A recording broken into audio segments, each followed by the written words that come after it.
Hello and thank you for joining us for our news bulletin. You're with me, Tandy Wenzumara. Let's take a look at our top stories.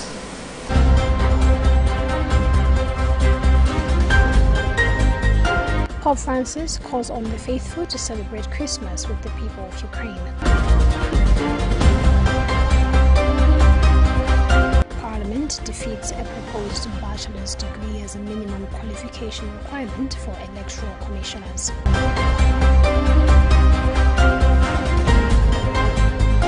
Malawi Economic Justice Network Commission laments high poverty levels in Malawi.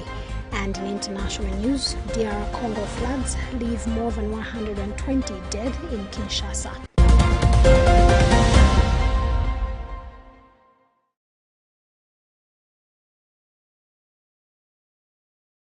We do have the details to these stories and more. Do stay with us.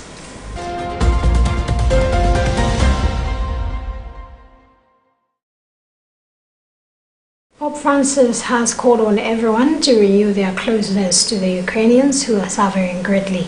Speaking at the conclusion of the general audience, the Pope urged the faithful to help the Ukrainian brothers and sisters with humanitarian aid and keep them in our hearts throughout Advent and Christmas. He further indicated that we must keep our prayers and thoughts, especially as we draw near to celebrations for Christmas, and intensify our spiritual preparation. We have more details in this Vatican News report read by Jacqueline Saidi. Pope Francis has called on everyone to renew our closeness to the battered Ukrainian people and to persevere in prayer, for these are brothers and sisters who are suffering so much. The Pope's words, which came just before he gave his final blessing at the Wednesday general audience, had him recalling the immense suffering the people of Ukraine are experiencing. He emphasized that we must keep them in our hearts and thoughts, especially as we draw near to celebrations for Christmas and intensify our spiritual preparation. The Holy Father suggested that we celebrate a more humble Christmas and gift exchange and send what we have saved to help Ukrainians who desperately need assistance due to the extreme cold, illness, lack of doctors and medical facilities, and hunger now. Earlier during the general audience, when addressing the Polish programs present, the Pope thanked the people of Poland for joining a local Caritas initiative called Family to Family, whereby support is offered to people affected by armed conflicts and humanitarian crises around the world. This year's collection by the grouping will also go to Ukrainian families, and he encouraged them to persevere in sharing with those in need.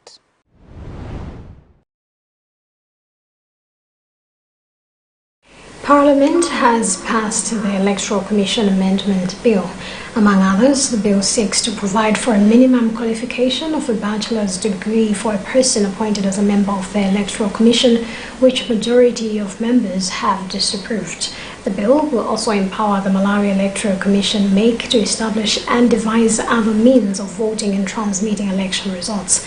Justice Minister Titus Mvalo said the bill is critical as it will enhance proper management of elections in the country.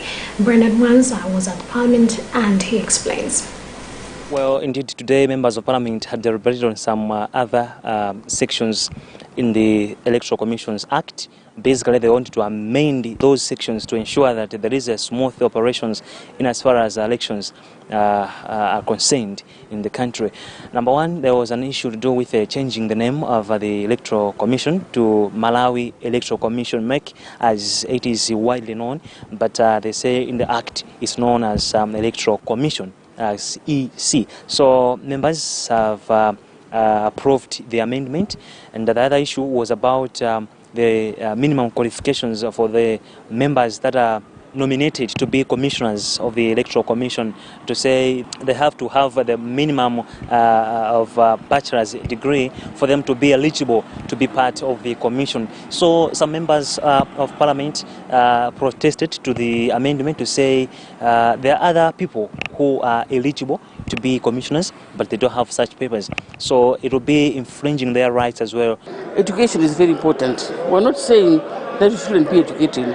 Education is very important, but sometimes you can have a very good person who can represent you and doesn't have a bachelor's degree, and if the party decides that we want to send such a person, how can you disqualify that person just because he doesn't have the relevant qualifications? So they have defeated the amendment, and the Minister of Justice, Tata Simvaro, hinted that it is really important to see that there are such minimum qualifications, because he feels that those people who are having such degrees can operate in those positions smoothly. And lastly, the other thing that the members also deliberated on was about giving the opportunity for the citizens who are abroad to also have the opportunity to vote, despite them being away.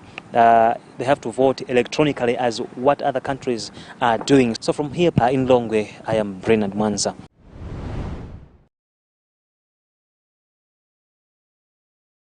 Government, through the Ministry of Health, has expressed concern with findings of the Malawi population-based HIV impact assessment of 2020-2021, which has shown that the majority of adolescent boys and girls are contracting HIV, especially in major cities. According to the Deputy Minister of Health, Pale, the ministry fears that it will lose out on development, realizing that adults of 15 years of age to 34 years are the most active group in developmental activities. Pale has since said there is need to intensify interventions of preventing transmission of the HIV virus, including the need for continued suppression of viruses for those on ART. Alinafe Piri has more details. The Malawi Population-Based HIV Impact Assessment (MFIA) of 2020 to 2021 was a household-based national survey among adults aged 15 years of age and older to measure the impact of the national HIV response. The assessment offered HIV counseling and testing, with the return of results and collected information about uptake of HIV care and treatment services. According to the Deputy Minister of Health, Pale, the report shows that Malawi has made tremendous strides in combating the further spread of HIV infections. However, the Deputy Minister pointed out that adolescent boys continue to shun away from HIV testing and counseling services as compared to girls, whereas young women continue to test HIV positive. The minister then said that if the situation is left unaddressed, it will affect the achievement of Malawi 2063 agenda. We can easily lose out if we do not have strategies that can make sure that this age group is protected.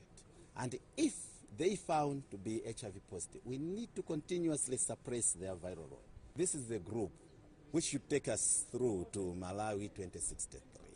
So we need to jealously, much as we are taking care of all other age groups, but this is an active age group that should form part of the mitigation system and cycle of HIV in the country, if we are to sustain the gains that we have made as a country.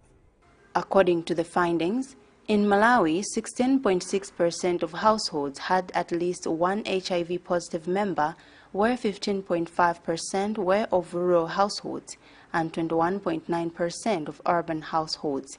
A higher proportion of female-headed households was headed by a person living with HIV than male-headed households. Meanwhile, the ministry says it has developed a communication strategy to reach out to the masses on prevention of HIV through the use of medical strategies. Further, the ministry has decentralized voluntary medical male circumcision (VMMC) to councils to scale up reductions of new HIV infections. Reporting for Luntha News, this is Alina Fiperi.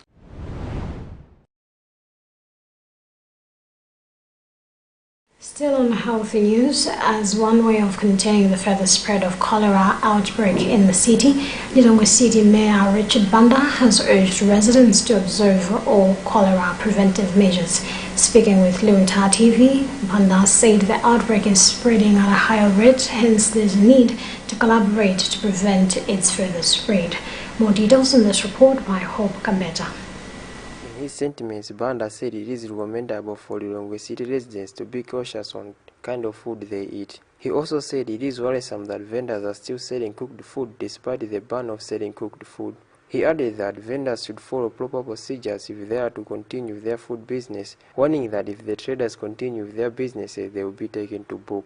No, the city, we need to, mainly for the residents from the city, we need to hold hands each other, because for this cholera, to prevent it, we need to hold hands each other, mainly for sanitation, hygiene. That's a priority as a resident. We need to take care of it, and we need to be very strict on this one. We shouldn't just litter anything anyhow.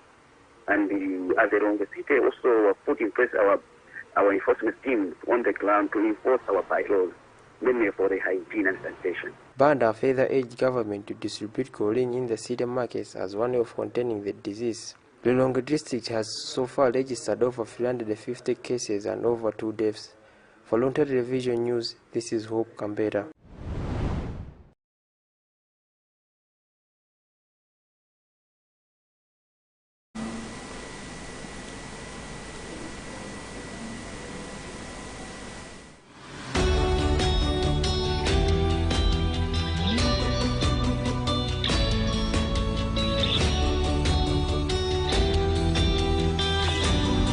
You just tuned in to Luntha TV. Now that you're watching news coming to you live from Bishop Navy Media Center. But before we proceed, Eric up with our top stories.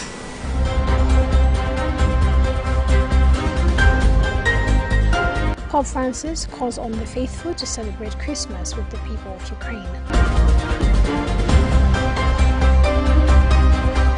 Parliament defeats a proposed bachelor's degree as a minimum qualification requirement for electoral commissioners.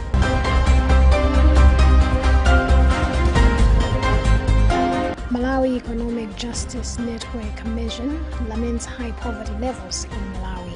And in international news, DR Congo floods leave more than 120 dead in Kinshasa.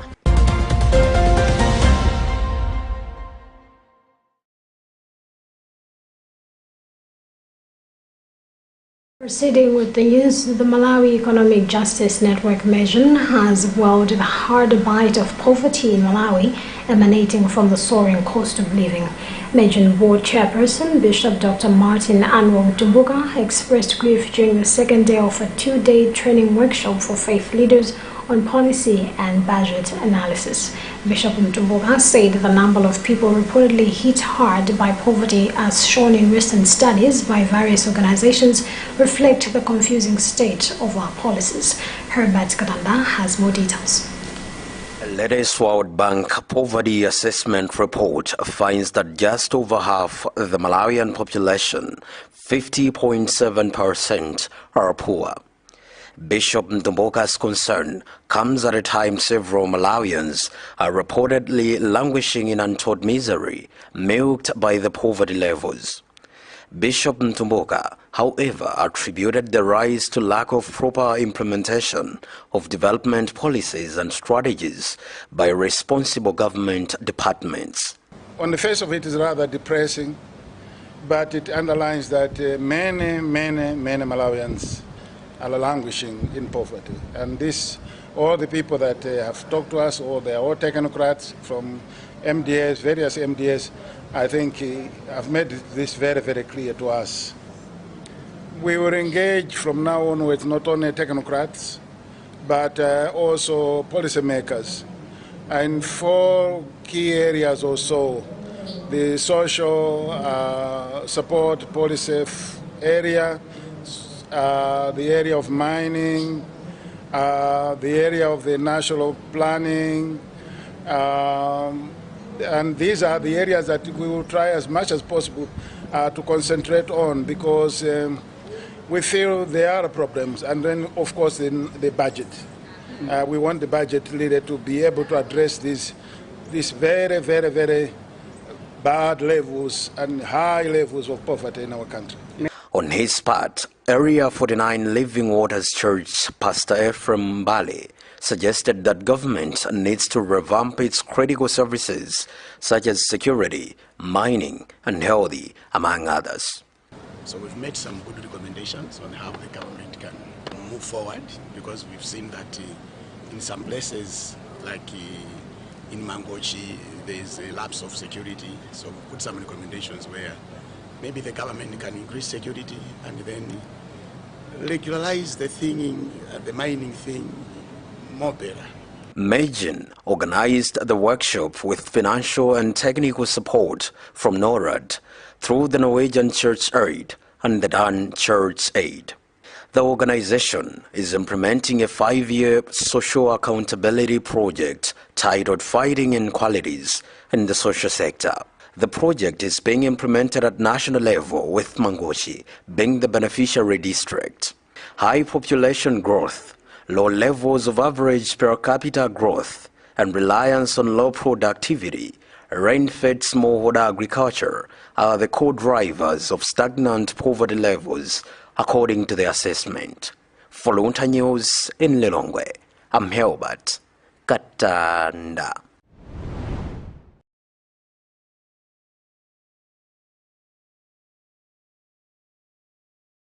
Agricultural expert Leonard Shimaza has called on farmers to mobilize little resources that they have and purchase certified seeds for their fields. The remarks comes as the delay in the implementation of the Affordable Inputs Program (AIP) has led to the use of recycled seeds, which Shimaza notes is not a good option for farmers. According to Shimaza, farmers must at least get the reasonable certified packets of seeds that they can afford, rather than resorting to recycled seeds might affect crop production in this farming season. Charity Chilanga has more details. Fresh, improved seeds increase productivity and farmers' efficiency in comparison to recycled seeds. The productivity and efficiency gains indicate that promoting fresh, improved seeds has a potential to boosting crop production using the available improved seed technologies at most efficiency. According to agriculture expert Leonard Shimaza, farmers' awareness of quality, availability, marketability of produce of certified seeds is very low because most of the farmers lack knowledge on improved seeds, and as a result, they stick to traditional preferred varieties which are not economically efficient but have prominent aromatic and palatability characteristics. He noted that there is low adoption and access of improved seed varieties among smallholder farmers, and if more farmers do not adopt improved seed varieties, while their main source of livelihood is agriculture, it is very likely that they will remain poor and stagnant productivity.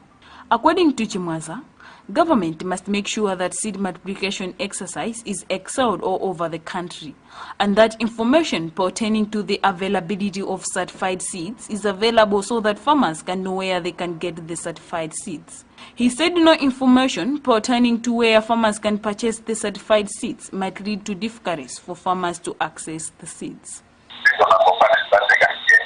Especially those parts that have certified. They find that the certified certificate is expensive, they can go for more expensive varieties, so that they should statistically something which is depending on. Because if they end up accessing seed that is not certified, then definitely the productivity will be affected. So the best way for them is to mobilize the resources, the resources that they have, so that certainly they can access the seed, so that eventually they can achieve something on the resource. Shimaza further said government must make sure that seed processing companies in Malawi adopt production of smaller pack sizes so that smallholder farmers must get access to the certified seeds. Reporting for Luntha Television News in Lilongwe, this is Charity Chilanga.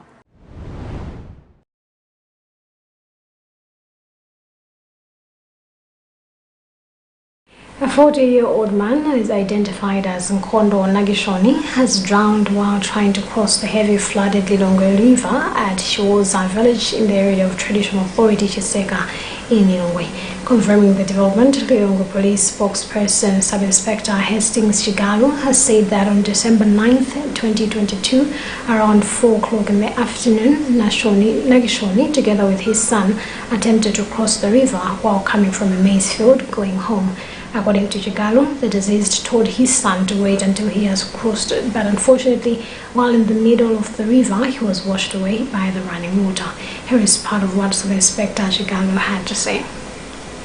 It's true that a 40-year-old man identified as Nkondo Naction of Manja Alila village in Traditional Authority Giseka here in Lilongwe has drowned after he was trying to swim across the Lilongwe River. We hear that in action, and alongside his son were coming from MS Field, and upon reaching the banks of the Lilongwe River, they found it flooded, swollen with rainwater coming from the upper distant areas where there was heavy downpour. So he wanted to swim across the river and suggested to his son that they should wait first for his attempts. If he is successful, then the child or the son will fall suit. Unfortunately, while in the middle of the waters, he was washed away, and all attempts to find his body were proved futile, only to be discovered a kilometer away on 13th December. So postmortem results indicated that the death was due to suffocation, and as police we are equally concerned, and we are cautioning, we are advising people to take extra extra caution whenever they are trying to cross rivers, because most of these accidents are avoidable if people to take heed of our advice.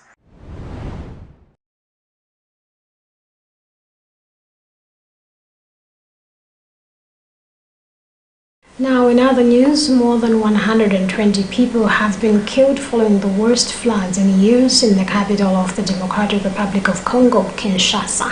Authorities say major roads in the city center were submerged as heavy rains continued for hours and several homes collapsed.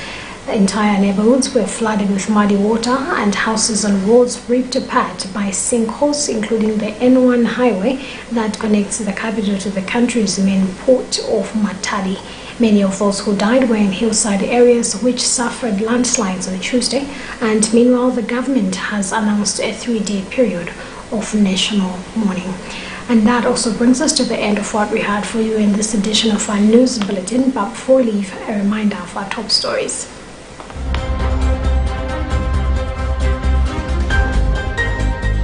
Pope Francis calls on the faithful to celebrate Christmas with the people of Ukraine.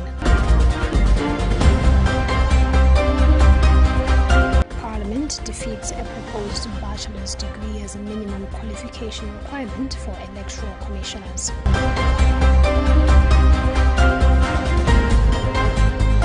Malawi Economic Justice Network Mission laments high poverty levels in Malawi. And in international news, DR Congo floods leave more than 120 dead in Kinshasa.